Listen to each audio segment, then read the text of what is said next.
कर्मवीर जनगण मन की बात। राम राम किसान भाइयों, मैं गार्गी कुमारी आप सभी का रेडियो कर्मवीर 90.0 एफएम में स्वागत करती हूँ। मेरी माटी मेरा खेत कार्यक्रम में एक बार फिर हम लेकर आए हैं आपके खेतों और खलियानों से जुड़ी वो बातें जो आपके कृषक जीवन को बेहतरीन बनाने में महत्वपूर्ण होगी। आज हम आपके बीच मौजूद हैं सोयाबीन के प्रमुख रोगों की पहचान और उनके निदान पर बातचीत करने के लिए हमारे साथ है डॉक्टर बबली जी, जो कि पीएचडी पादप रोग विज्ञान विभाग से हैं। सबसे पहले मैं आपको बता दूं कि यह कार्यक्रम नेशनल फर्टिलाइजर्स लिमिटेड की विजयपुर इकाई द्वारा प्रायोजित यानी कि एनएफएल एक शेड्यूल मिनी रत्न कंपनी है, जो रसायन और उर्वरक मंत्रालय के तहत सार्वजनिक क्षेत्र का सबसे बड़ा संगठन है और देश में नाइट्रोजन उर्वरकों का सबसे बड़ा उत्पादक है। किसानों का मित्र, राष्ट्र का गौरव। सबसे पहले मैं आपका इस कार्यक्रम में बहुत बहुत स्वागत करती हूँ। धन्यवाद मैम। और मैं आपसे सबसे पहला सवाल पूछना चाहूंगी कि सोयाबीन की फसल हम किस मौसम में उगाते हैं? ये तो मुख्य है, खरीफ फसल है, खरीफ के मौसम में ही उसको उगाई जाती है। और यहाँ के जो हमारे किसान हैं, भोपाल के आसपास के, सीहोर के आसपास के, यूँ मान के चलो कि जो मध्य प्रदेश है वो मुख्य सोयाबीन की फसल के ही नाम से जाना जाता है, जिसको कि सोया स्टेट के बोलते हैं। तो ये मेनली खरीफ की ही क्रॉप है, खरीफ में ही इसको लगाते हैं। बट अदर स्टेट में देखा जाए तो कोई किसान है वो समर में भी लगाते हैं। सोयाबीन की फसल को नुकसान पहुंचाने वाले प्रमुख रोग कौन कौन से हैं? देखो, बहुत अच्छा क्वेश्चन है आपका। सोयाबीन की जो फसल है उसको प्रमुख जो रोग है उसमें मुख्य रूप से अभी जो है सबसे ज़्यादा सोयाबीन की फसल को 2-3 साल से जो नुकसान पहुंचा रहा है वो पीला मोजेक वायरस है, जो कि सोयाबीन में काफ़ी ज़्यादा नुकसान कर रहे हैं। और दूसरा हम बात करें, ये एक वायरल बीमारी है जो विषाणु से होती है और कुछ फंगस डिसीज है जैसे कि बीमारी है, जिसमें आपका एरियल ब्लाइट हुआ, कॉलर रूट रॉट हुआ और आपका राइजोक्टोनिया रूट रॉट हुआ, आपका डैम्पिंग ऑफ, जिसको अर्धगलन रोग के नाम से भी जानते हैं। और आपका उसमें बैक्टीरियल भी डिसीज है। इसको अलग अलग जो माइक्रो ऑर्गेनिज्म है उसको अफेक्ट करते हैं। कुछ ऐसी बीमारी है जो कि जो हमारा सोयाबीन का पौधा है उसमें जो रूट वाला क्षेत्र है वहाँ पर अटैक करते हैं। कुछ पैथोजन है जो रोगजनक है और कुछ बीमारी ऐसी है कि वो पौधे के जो एरियल पार्ट हो, जैसे जो पौधा है उसकी पत्तियों को अफेक्ट करता है, उसका जो तना है उसको अफेक्ट करता है। तो उस बेस पे अलग अलग बीमारियों को विभाजित किया गया है। उसमें ऐसे माइक्रो ऑर्गेनिज्म होते हैं, जैसे कि मुख्य रूप से हम बात करें तो विषाणु होते हैं, जीवाणु होते हैं और फफूंद होती है। आपका जो नेमाटोड्स होते हैं, जिसको रूट गांठ जो नेमाटोड है वो पैरासिटिक नेमाटोड है। तो ऐसे तमाम तरह के अलग अलग जो सूक्ष्म जीव हैं जो कि अटैक करते हैं सोयाबीन की फसल के ऊपर। अगर हम बात करें उनकी पहचान के लक्षण की, तो उसमें हम बात करें कि जैसे जो सोयाबीन का है जो पीला धब्बा रोग होता है, जिसको येलो मोजेक रोग बोलते हैं, उसमें क्या होता है, जो पत्तियां हैं उसके ऊपर पीला पीला धब्बा दिखाई देता है शुरुआती अवस्था में। और फिर वो क्या होता है कि पूरे खेत में हमको कहीं कहीं पे से पीले पत्ते पड़ जाते हैं, ऊपरी पत्ते होते हैं। कुछ ऐसे होते हैं कि जो निचले जो पत्ते होते हैं उसमें बहुत सारे न्यूट्रिशन की डेफिशिएंसी भी होती है, जैसे नाइट्रोजन, तो उसकी वजह से भी पत्ते पीले पड़ते हैं। लेकिन हम इस बीमारी की बात करें तो इसलिए क्या करता है कि या तो मिडिल पे या फिर टॉप पे, वहाँ पे ये पौधे को अटैक करता है। तो उसमें हम पहचान सकते हैं कि इसमें कहीं कहीं पौधे की जो पत्तियां हैं उसके ऊपर कुछ हरा भाग दिखाई देता है, कुछ पीला भाग दिखाई देता है। जब जो रोग है वो ज़्यादा सीवियर हो जाता है, उस कंडीशन में पूरे पत्ते पीले हो जाते हैं। उसमें जो रोग की अगर उग्रता ज़्यादा ही बढ़ जाती है तो उसमें काफ़ी ज़्यादा प्रोडक्शन में जो यील्ड है उसमें ज़्यादा लॉस होता है। तो अगर हम इन रोगों के प्रबंधन की बात करें तो वो कैसे की जाती है? अगर हम रोग के प्रबंधन की बात करें, अगर मैं जैसे इसमें कुछ जो फफूंदनाशक रोग होते हैं, जीवाणु जनित रोग होते हैं और जो नेमाटोड है उसके द्वारा होते हैं, विषाणु जनित होते हैं। तो ये जो मुख्य रोग है पीला मोजेक, तो ये रोग क्या है कि मतलब ये एक बीमारी नहीं है। ये क्या करता है, ये अपने आप में मतलब इस बीमारी का कोई इलाज नहीं है। ये क्या करता है, कोई जो अपने कीट होते हैं, फसल को नुकसान पहुंचाने वाले कीट, उसमें एक होती है सफ़ेद मक्खी, वो इसको वाहक करती है। मतलब एक पौधे में अगर एक ही पौधा अगर इन्फेक्टेड है एक ही पौधा उस बीमारी से संक्रमित हुआ है तो एक पौधे से दूसरे पौधे में वो आसानी से फैल जाती है। और किसान भाई क्या करते हैं, जब भी कभी खेत में जाते हैं, कभी मतलब निंदाई गुड़ाई भी चलती है, तो अगर एक पौधे में वो बीमारी है तो आसानी से एक पौधे से दूसरे पौधे में वो फैल जाती है। तो उससे क्या करे किसान भाई कि अगर खेतों में जो पीला मोजक अगर दिखाई देता है, कहीं कहीं पे दिखाई देता है, तो उस ऐसे पौधे को, क्योंकि निगरानी सबसे मोस्ट इम्पोर्टेंट चीज़ होती है फसल के लिए। जैसे ही हम फसल की बीज की बुआई कर देते हैं, उसके बाद हमको भले ज़्यादा नहीं, तीसरे या वीकली तो अपन को पूरे खेत की निगरानी करना ही चाहिए, क्योंकि बहुत सारी ऐसी बीमारी है, कीट है, और जिसकी वजह से ये फसल ज़्यादा नुकसान होता है। हमारे किसान अभी तक जो करंट में जो देखा गया है कि किसान क्या करते हैं, कीड़े लग गए, कीड़े दिखते हैं, पत्तियों को डैमेज करते हैं, नुकसान पहुंचाते हैं, तो वो पत्तियों के लिए तो वो इलाज करते हैं, लेकिन बीमारी के प्रति इतना सजग नहीं है हमें अभी हमारे किसान भाई। तो सबसे पहले क्या होता है, ये बीमारी को मतलब इतना ज़्यादा सीरियस नहीं लिया जाता, जबकि जो उपज है, उपज की जो घटती है, वो मेनली तो ये बीमारी की वजह से ही होता है। तो ऐसा है कि मैं किसान भाइयों को ये भी संदेश देना चाहती हूँ कि जैसे आप कीट के ऊपर कीटनाशक की दवाई डालते हो, तो ऐसा जो बीमारी होती है उसके ऊपर भी आपको फोकस करना चाहिए। और ये जो पीला मोजक रोग है, ये क्या है, ये सफ़ेद मक्खी के द्वारा एक पौधे से दूसरे पौधे में आसानी से ये संचारण होता है, प्रसार होता है इसका।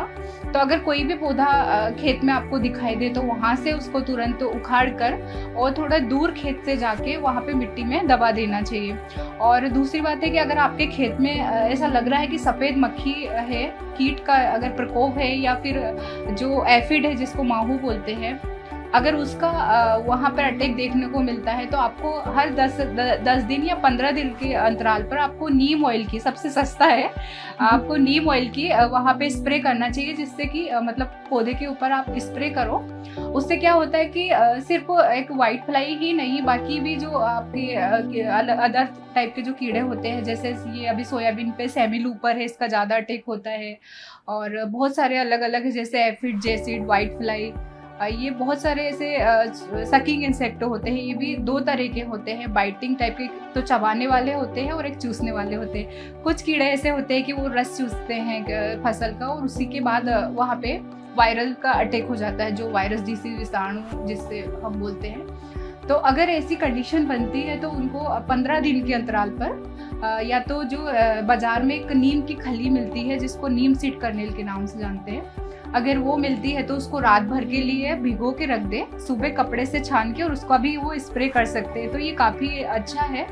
और आपको बहुत सारे मार्केट में से जो बायो कंट्रोल प्रोडक्ट है वो भी मिलते हैं, तो उसका भी आप स्प्रे कर सकते हैं। जैसे अगर हम बात करें तो सफ़ेद जो वर्टिसिलियम लेग्नी है, वर्टिसिलियम लेग्नी वगैरह ये है, बिवेरिया बेशियाना, ये फफूंदनाशक है, लेकिन ऐसी फफूंद है कि ये बेनिफिशियल है, मतलब किसानों के लिए भी, और मतलब कम पैसे में ये अपना काम कर सकते हैं। ये बहुत ज़्यादा महंगे प्रोडक्ट नहीं आते हैं, केमिकल के कंपेयर में ये बहुत अच्छे प्रोडक्ट है। इससे क्या इन्वायरमेंटल भी सेफ रहता है और किसानों को भी ज़्यादा हानि नहीं होती है, और ये सस्ते पड़ते हैं। अगर हम केमिकल खरीदते हैं उसके कंपेयर में ये सस्ते पड़ते हैं। तो ऐसे बहुत सारे बायो कंट्रोल है जो मार्केट में अवेलेबल है, वो उनको खरीद के और उनको भी वो स्प्रे कर सकते हैं। और दूसरी बात है कि ये नीम ऑयल है सबसे अच्छा, मैं भी इसके ऊपर मैंने काफ़ी रिसर्च किया है, और ये मतलब ये बीमारी के ऊपर भी बहुत अच्छा इसका इफेक्ट है, उस बीमारी का। और आपका ये जो कीड़े होते हैं, सभी प्रकार के कीड़े, बाइटिंग हो या फिर आप चबाने वाले हैं या फिर रस चूसने वाले कीड़े हैं, इसके ऊपर भी इसका बहुत अच्छा इफेक्ट है। और ये अदर बीमारी आपके कीड़े के ऊपर और भी बहुत सारी जो बीमारी है उसके ऊपर भी ये बहुत अच्छा काम करता है। और दूसरी बात हम बात करते हैं एक जो सबसे ज़्यादा जो रोग है हमारे मध्य प्रदेश में, जो कि ये कॉलर रॉट, रूट रॉट, और ये फ्यूजेरियम विल्ट जिसको बोलते हैं। इसमें क्या होता है, जो पौधा है विल्ट में, वो पौधा क्या होता है, सूख जाता है पूरा, और सब किसान समझ नहीं पाता है कि एक्चुअली में पौधे को क्या प्रॉब्लम हुई है, क्योंकि उनको लगता है कि शायद बारिश ज़्यादा हो गई या कम हुई है, उसकी वजह से भी ये है। बट उसको अगर हम देखेंगे और उसको उखाड़ के उसको अंदर से चीर के देखेंगे तो उसमें हमको फंगल ग्रोथ दिखाई देती है, और वो ब्राउनिश कलर का दिखाई देता है, भूरा अंदर से। तो उसमें हम समझते हैं कि ये मिलते हैं। अगर फिर भी अगर किसान भाई नहीं समझ सकते हैं तो बहुत सारे अपने कृषि विज्ञान केंद्र है, वहाँ पे भी वो अपना मतलब सैंपल ले जाके वो जांच करवा सकते हैं उसकी। आपने 2-3 अलग अलग रोगों की बात करी, तो ये अलग अलग रोग जो है उस पर थोड़ा विस्तार से आप बताइए। हाँ, मैं अगर फर्स्ट बात करूँ तो जब मतलब क्रॉप की स्टेज वाइज में बात करूँ कि किस अवस्था में कौन सा ज़्यादा रोग का ज़्यादा खतरा रहता है, तो अगर हम सीड की बुआई कर देते हैं, बुआई के अगर 15 दिन या 2 महीने तक एक अर्धगलन रोग होता है, जिसमें क्या होता है पौधा जो उसका जो नीचे वाला भाग होता है, स्टेम वाला भाग होता है, उसमें गल जाता है और गल के वो गिर जाता है। तो अब उसमें भी बहुत सारे ऐसे रोगजनक है जो कि अटैक करते हैं। उस मतलब किसान भाई समझ नहीं पाते हैं, क्योंकि वो एक साइंटिस्ट होता है, वो समझता है कि इसमें राइजोक्टोनिया की वजह से हुआ है या फ्यूजेरियम की वजह से हुआ है या पीथियम की वजह से हुआ। बहुत सारे ऐसे रोगजनक होते हैं, लेकिन अगर ऐसी कंडीशन समझ में नहीं आती तो वो अपना जो सैंपल है उसको ले जाके वो कंफर्मेशन भी करवा सकते हैं। हाँ, और आपने अभी जैसे कि नीम ऑयल की बात करी। हाँ। नीम ऑयल काफी ही बेहतरीन है हाँ। इस कीटाणुओं के लिए। हाँ। तो ये नीम ऑयल किसान भाई कहाँ से इजीली प्राप्त कर सकते हैं? ये बहुत सारी जो एग्री क्लिनिक होती है मार्केट में, वो कहीं से भी ले सकते हैं। मतलब नीम ऑयल मतलब मार्केट में इजीली अवेलेबल है। बाजार से कीटनाशक या फफूंदीनाशक दवाइयाँ खरीदते समय किसानों को किन किन बातों का ध्यान रखना चाहिए?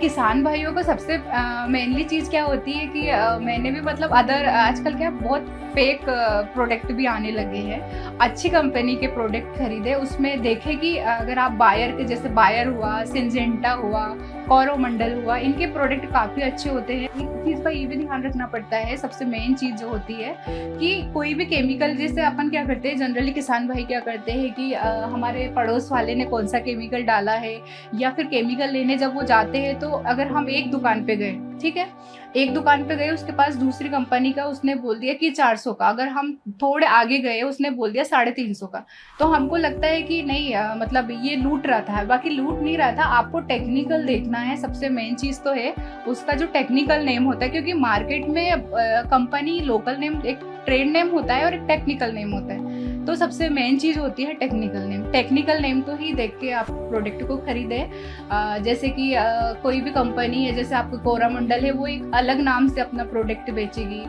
बायर है वो एक अलग नाम से अपना प्रोडक्ट बेचती है। सिंजेंटा है वो अलग नाम से अपना प्रोडक्ट बेचती है। ऐसे बहुत सारी कंपनियां हैं। कुछ लोकल कंपनियां भी होती है जो कि हमको लगता है कि सस्ता मिल गया, हम सस्ते में निपट गए, लेकिन आप सस्ता प्रोडक्ट लेके आओगे लेकिन आपकी क्रॉप में वो इतना अच्छा इफेक्टिव नहीं रहेगा। क्योंकि ये सारे प्रोडक्ट का क्या करते हैं, हम लोग लैब में ही टेस्ट करते हैं और लैब में ही देखते हैं कि कौन सी कंपनी का किसी बीमारी के प्रति कितना इफेक्टिव है या नहीं है।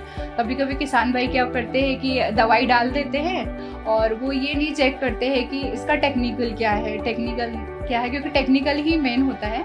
और फिर बोलते हैं कि ना दवा ने काम नहीं किया, तो वो दुकान वाले को ही ठहराते हैं कि भाई इसने काम नहीं किया। लेकिन सबसे मेन चीज़ जो होती है कोई भी दवाई डालने की, या किसी भी कीट के ऊपर, या कोई जो खरपतवार है उसके ऊपर, या कोई भी बीमारी है उसके ऊपर, तो सबसे पहले ये जानना बहुत ज़रूरी है कि हमारा जो पौधे हैं, जो फसल है, वो किस चीज़ से डैमेज है, कौन सा जो रोगजनक है जिसने आक्रमण किया है, तो उसको पहचानना बहुत ज़्यादा ज़रूरी है। क्योंकि किसान भाई क्या करते हैं, दुकान पे भी जाते हैं ना, तो बोल देते हैं कि हमारे खेत में ना खरपतवार बहुत है, तो आप खरपतवार की दवाई दीजिए।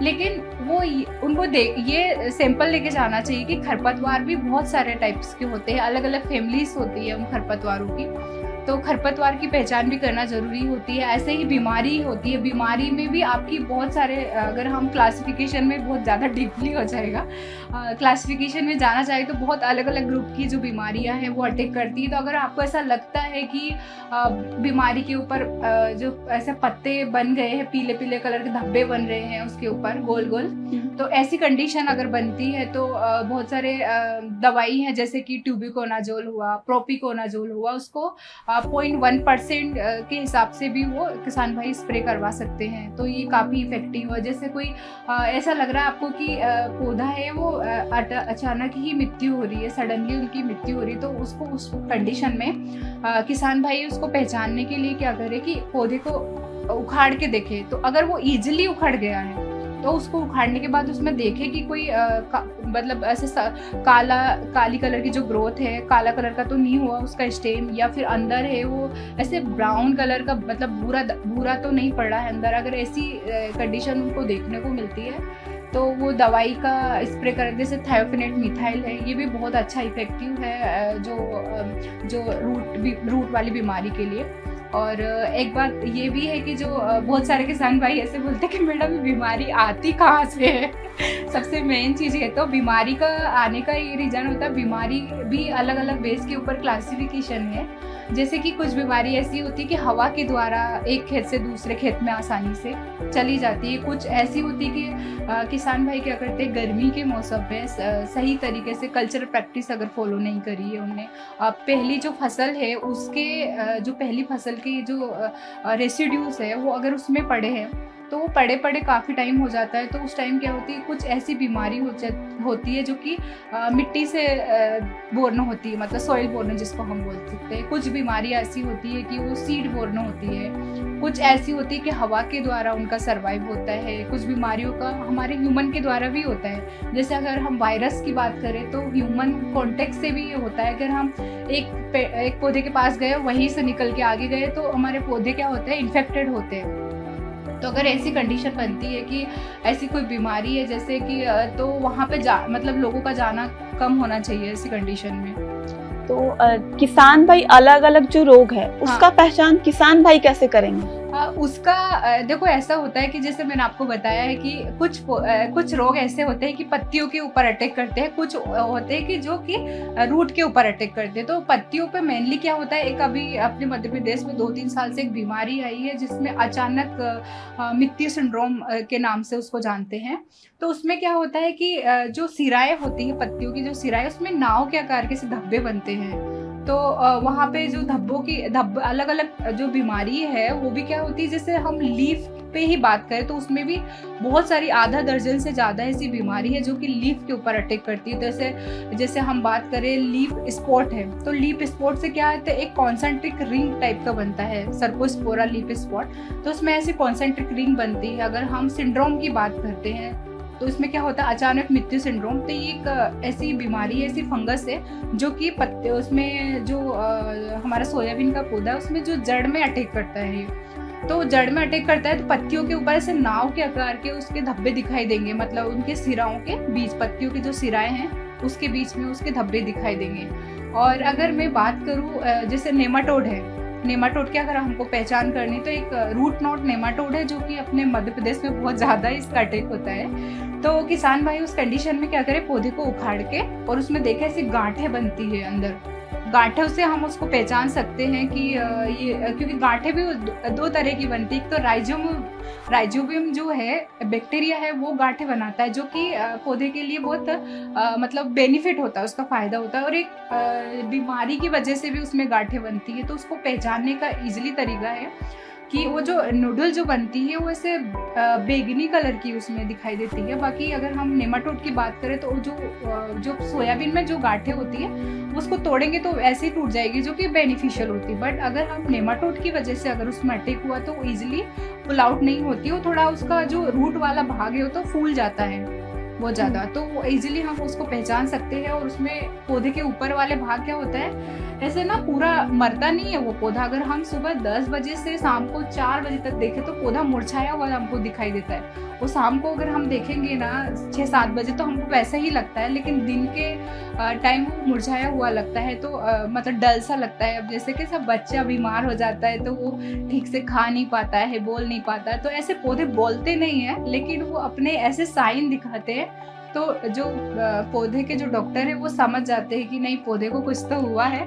तो उनको देख लेते कि भाई अगर पौधा ऊपर से विल्ट हुआ है, मतलब ऐसा उगटा जिसको बोल सकते गाँव की भाषा में, ऐसे उगता होता है उल्टा सडन, उसमें मतलब ऊपर से सूखने स्टार्ट होता है। तो उसको हम देख सकते हैं कि उखाड़ के देख सकते हैं कि इसमें कोई पौधा मतलब नेमाटोड का अटैक तो नहीं है, सूत्रकृमि जिसको बोलते हैं, तो नेमाटोड का अटैक तो नहीं है, या फिर कोई सॉइल बोर्न पैथोजन का अटैक तो नहीं है। तो फर्स्ट यही है कि सबसे पहले बीमारी को पहचानने का यही है कि जैसे मॉनिटरिंग सबसे मेन चीज़ होती है, मॉनिटरिंग करना, फिर वहाँ देखना कि भाई कोई बीमारी है, अगर वो पहचानने की कोशिश करे कि पत्तियों के ऊपर धब्बे हैं तो उन धब्बों को क्लिनिक, आजकल जो क्लिनिक होती है वहाँ पे भी एक अच्छा एग्रीकल्चरिस्ट होता है, तो वो देख के पहचान सकता है कि बीमारी की वजह से है या कोई पोषक तत्व की कमी से इसमें जो सिम्टम्स है वो दिखाई दे रहे हैं। तो उनको अगर हम बताएंगे तो वो भी उन्हीं के हिसाब से वो दवाई सजेस्ट कर सकते हैं। और उसके बाद भी अगर आपको ऐसा लगता है तो आप जो कृषि विज्ञान केंद्र है तो वहाँ पे भी जाके वहाँ के वैज्ञानिक से भी आप बात कर सकते हैं। और उसके बाद अगर आपको फिर भी ऐसा लगता है तो मैं मेरा एड्रेस बता सकती हूँ, मतलब मेरा एड्रेस बता सकती हूँ। हाँ, तो अगर फिर भी ऐसा कोई भी किसान भाई हैं, क्योंकि मैं भी सीहोर ज़िले से गांव से रहने वाली हूँ और मैंने भी इसमें इसीलिए पीएचडी किया है जो पादप रोग विभाग से, कि इसमें क्या होता है कि हमारे इधर के किसानों को, मेरे पापा भी फार्मर है, तो मैंने देखा कि मतलब कौन कौन सी जो किसान भाई है क्या क्या समस्याएं सामना करते हैं, किसकी समस्याओं का सामना करते हैं। तो मैं जब छोटी थी तब से मैं देख रही कि हमारे पापा फसल लगाते हैं, सारा कुछ करते हैं, लेकिन बहुत सारी ऐसी बीमारी आ जाती है जिसकी वजह से प्रोडक्शन नहीं बढ़ता था। तो फिर मैंने लगा कि ये चीज़ क्या है, फिर मुझे धीरे धीरे पता चला कि बीमारी है। तो तब से मैंने सोचा कि बीमारी से ही मुझे पीएचडी करनी है। तो अगर फिर भी आपको कोई बीमारी की में पहचान में नहीं आ सकते तो आप मुझे मेल भी कर सकते हैं अपने फ़ोटो। मेरा जो जीमेल एड्रेस है वो bubbly1193@gmail.com है। तो आप उस पर भी अपना फ़ोटो भेज सकते हैं, तो मैं वहाँ से आपको बीमारी का नाम भी और साथ में उसका उपचार भी मैं किसान भाइयों को भेज सकती हूँ। मैं आपसे आखिरी सवाल पूछना चाहूंगी कि कीटनाशक और फफूंदी नाशक जो दवाइयां हैं उनका फसलों पे छिड़काव करते समय किसान भाइयों को किन बातों का ध्यान रखना चाहिए? हाँ, उसके लिए अगर सबसे मेन चीज़ तो ये है कि जब भी आप, क्योंकि मैंने ये चीज़ भी नोटिस की किसान भाइयों में कि वो दवाई तो खरीद लाएंगे लेकिन अपने लिए ग्लव्स नहीं लेके आते हैं, तो मास्क नहीं लेके आते। ये चीज़ सबसे मेन है। अपन जैसे बाजार से कोई सब्जी वगैरह लाने के लिए डरते हैं कि भाई आजकल तो बहुत सारे कीटनाशक की दवाई डालती है, फफूंदनाशक दवाई डालती है, तो हम वो तो हम सोच लेते हैं, लेकिन हम ये नहीं सोचते हैं कि जब हम फसल में कोई भी कीटनाशक दवाई का स्प्रे करते हो हमको प्रॉपर एक किट आती है, मतलब हम स्प्रे करते दौरान एक किट आती है, तो प्रॉपर किट पहन के ही करें, हाथ में जो ग्लव्स है उनको पहने, मास्क वगैरह प्रॉपर लगा के ही वो स्प्रे करना चाहिए। और उसके बाद जो डिब्बे खाली जो डिब्बे होते हैं उन डिब्बों को ऐसे खेत में गड्ढा खोद के दबा देना चाहिए, ना कि उसको घर लेके जाना चाहिए, क्योंकि बच्चे भी होते हैं घर में। तो ये जो दवाई है वो काफ़ी इफ़ेक्ट डालती है अपने उसको, मतलब ये अपने इसको, तो इसको घर ना लेके जाए। और दूसरी बात ये है कि अगर ऐसी कोई दवाई वगैरह डाली है तो वहाँ पे मतलब एक स्टेट लगा के वहाँ पे लिख दे कि इस डेट को हमने ये दवाई डाली है, तो ताकि कोई जानवर वगैरह भी ना जाने दे, मतलब बहुत ज़्यादा विषैली होती है ये दवाई। और दो से 3 दिन तक आप उस खेत में ना जाए। मैम, सोयाबीन की फसलों में अलग अलग बीमारियां जो है वो नहीं आए उसके लिए किसान भाई शुरुआती अवस्था से किन किन चीज़ों का ध्यान रखें? देखो, सबसे पहले तो क्या होता है कि जब हमारी गेहूं की फसल कट जाती है उसके बाद हमारा जो जायद का सीज़न शुरुआत हो जाता है, जायद का सीज़न चलता है। तो जायद में क्या होते हैं, बहुत सारे किसान भाई जिनके पास पानी की अच्छी फैसिलिटी होती है वो जैसे मूंग की फसल है वो लगाते हैं, कुछ सब्जियां वगैरह लगाते हैं। जिनके पास पानी नहीं है वो अपनी भूमि को खाली छोड़ देते, तो ये भी एक अच्छा तरीका है। वो मतलब जब गर्मी के जो सीज़न होता है, मई जून की जो गर्मी होती है वो भी बहुत ज़्यादा फ़ायदेमंद होती है खेतों के लिए। उसमें क्या होते हैं कि जो रोग परजीवी होते हैं उनकी मतलब बहुत सारी ऐसी अपनी डोरमेंस अवस्था में वो पड़े रहते हैं, तो उसका भी थोड़ा जो हम रोग की जो क्षमता है वो भी कम हो जाती है। दूसरी बात ये है कि जो गर्मी के सीज़न है उसमें जो गहरी जुताई होती है वो भी एक बहुत अच्छा है, क्योंकि इसमें क्या जैसा नेमाटोड है, ये क्या करता है ज़मीन के अंदर ये रहता है। बहुत सारी ऐसी सोइल बोर्न बीमारी होती है जिसको मृदा जनित रोग हम बोल सकते हैं। तो वो बीमारी जो रहती है तो ये मिट्टी की उलट पलट होती है, तो उस टाइम से ये क्या होता है थोड़ा मतलब कम हो जाता है। ये गर्मी की वजह से बहुत सारे ऐसे माइक्रो ऑर्गेनिज्म होते हैं, सूक्ष्म जीव होते हैं कि गर्मी की धूप से वो ख़त्म हो जाते हैं। और दूसरी बात ये है कि फसल चक्र सबसे मेन चीज़ होती है बीमारी आने का, फसल चक्र ना अपनाना। बहुत सारी ऐसे किसान भाई है जो मोनोपोली है, मतलब फसल चक्र में क्या होता है कि इस बार हमने सोयाबीन लगाया है, फिर सोयाबीन सेम स्पेस पे। तो मैं यही कहना चाहूँगी कि मतलब अगर आपने इस साल, क्योंकि सोयाबीन और मक्का ये दोनों अलग अलग फैमिली की फसल है, तो अगर आपने जिस खेत में जिस प्लेस पे अभी सोयाबीन लगाया है तो दूसरे साल आप उसमें मक्का लगा सकते हो या फिर धान लगा सकते हो। तो ये भी अच्छा है कि आप फसल चक्र करो। दूसरी बात ये कि आप उस एरिया में आप सब्जी भी लगा सकते हैं, क्योंकि हम सेम फसल हर साल लगाएंगे तो उससे भी बीमारी हो या फिर कोई कीट का प्रकोप है तो ये भी ज़्यादा बढ़ता है। और तीसरी बात ये है कि गर्मी के मौसम में जो खाद है वो प्रॉपर सड़ी होनी चाहिए। खाद है क्योंकि कभी कभी क्या होता है कि प्रॉपर तरीके से वो सड़ती नहीं है, तो उससे भी बहुत सारे ऐसे बीमारियां हो जिसका कि डिस्पर्सल होता है, मतलब फैलती है उससे भी। तो ये भी एक मेन चीज़ है। तीसरी बात ये है कि जैसे अभी सोयाबीन की फसल लगी थी, तो सोयाबीन की फसल में लगने के पहले उनको मिट्टी का नमूना लेके और अपनी सोइल की जो बीमारी, मतलब उसमें टेस्ट करवा, जो पैथोलॉजी लैब होती है, प्लांट पैथोलॉजी लैब क्लिनिक जो होती है, वहाँ पे सैंपल देके और ये कोई पैथोजन का टेस्ट भी वो करवा सकते हैं कि फसल लगने के पहले कोई ऐसी हमारी मिट्टी में ऐसा कोई पैथोजन तो नहीं है। जो किसान है, अच्छे प्रोग्रेसिव किसान है, पढ़े लिखे किसान है, वो लोग देते हैं मिट्टी का नमूना। 5 से 6-7 जगह से वो मिट्टी को कलेक्ट कर लेते हैं और थोड़ा 8 से 10 इंच मतलब सेंटीमीटर नीचे से वो मिट्टी को कलेक्ट करके अलग अलग जगह से, और वो जो प्लांट पैथोलॉजी लैब है या फिर आपका जो रिसर्च सेंटर होते हैं, कृषि विज्ञान केंद्र होते हैं, या अगर सीहोर की बात करें तो अपना जो एग्रीकल्चर कॉलेज है, आर्य के कॉलेज है सीहोर में ही है, तो वहाँ पे इस तरीके से वहाँ दे के और अपना मिट्टी का परीक्षण भी करवा सकते हैं कि अगर कोई बीमारी है। और दूसरी बात है कि ये जो बीमारी का बहुत सारे ऐसे कारण होते हैं, जो न्यूट्रिएंट होते हैं, पोषक तत्व होते हैं मिट्टी में, उसकी किसी कमी की वजह से या अधिकता की वजह से भी बीमारी का प्रकोप होता है। तो मिट्टी का परीक्षण जरूरी है करवाना। तो उससे उनके 2 फायदे हो सकते हैं कि वो अगर उनके जो मिट्टी है उसमें कोई संक्रमण तो नहीं है, वो भी उसकी भी वो जांच करवा सकते हैं। दूसरी बात ये है कि कोई पोषक तत्व की कमी है तो वो भी वो जांच करवा सकते हैं।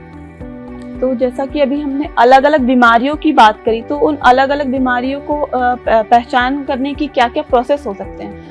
उसका यही है, देखो एक तो हमारा होता है फिजिकली देखना, मतलब हम पौधे को देख के ही बता सकते हैं कि हमारा जो पौधा है वो अबनॉर्मल है, मतलब नॉर्मल कंडीशन में नहीं है, तो मतलब इसमें कोई बीमारी है।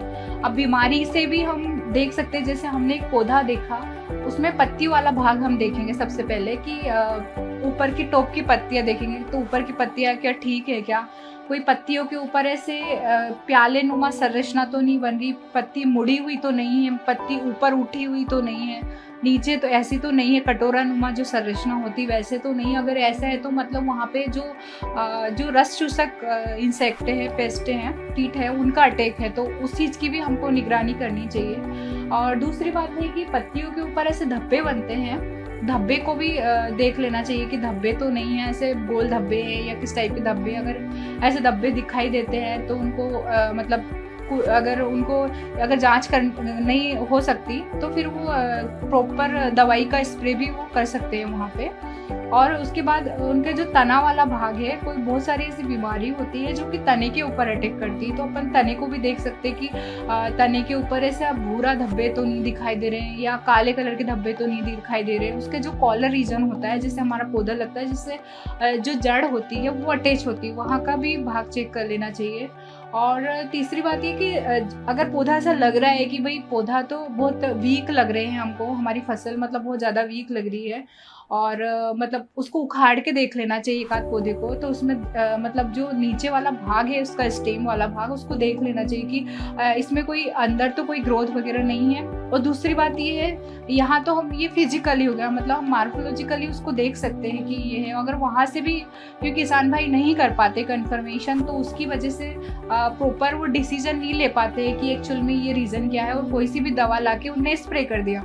अब स्प्रे करने के बाद क्या होता है कि वो परेशान हो जाता है किसान की मैंने दवाई डाली लेकिन ये असर क्यों नहीं कर रही है, बीमारी कंट्रोल में नहीं हो रही, या कीड़े हैं वो कंट्रोल में नहीं हो रहे हैं। तो उसका यही है कि अगर प्रॉपर उसका हम आइडेंटिफिकेशन नहीं करेंगे और हमने बिना आइडेंटिफिकेशन किए हमने कोई दवाई का स्प्रे कर दिया तो भी वो इतना इफेक्टिव नहीं रहती। कभी कभी हो सकता है कि तुक्का लग गया, पर हर बार नहीं होता है। तो उसका ये चेक करना भी ज़रूरी है कि कौन सी बीमारी है, कौन से वाले भाग पे है, या कोई कीट तो नहीं है, कीट ने तो अटैक नहीं किया है। तो ये चीज़ों पे ध्यान रखना चाहिए। दूसरी बात है खरपतवार। अभी मैं देख रही हूँ कि सोयाबीन की फसल में बहुत ज़्यादा खरपतवार रहते हैं, तो ये खरपतवार की वजह से भी बहुत सारी ऐसी बीमारी होती है कि उसकी वजह से भी ये पनपती है, क्योंकि पौधे को प्रॉपर वो पोषक तत्व नहीं लेने देते हैं, पौधे के साथ वो कंपटीशन करते हैं। बहुत सारे ऐसे पौधे होते हैं सेम फैमिली के जो कि वायरस से इन्फेक्टेड होते हैं, वही जो संक्रमण पौधे हैं वही मेन फसल में बीमारी फैलाते हैं। तो ये चीज़ें भी है। फसल लगाने से पहले किसान भाई सॉइल टेस्टिंग कैसे करें?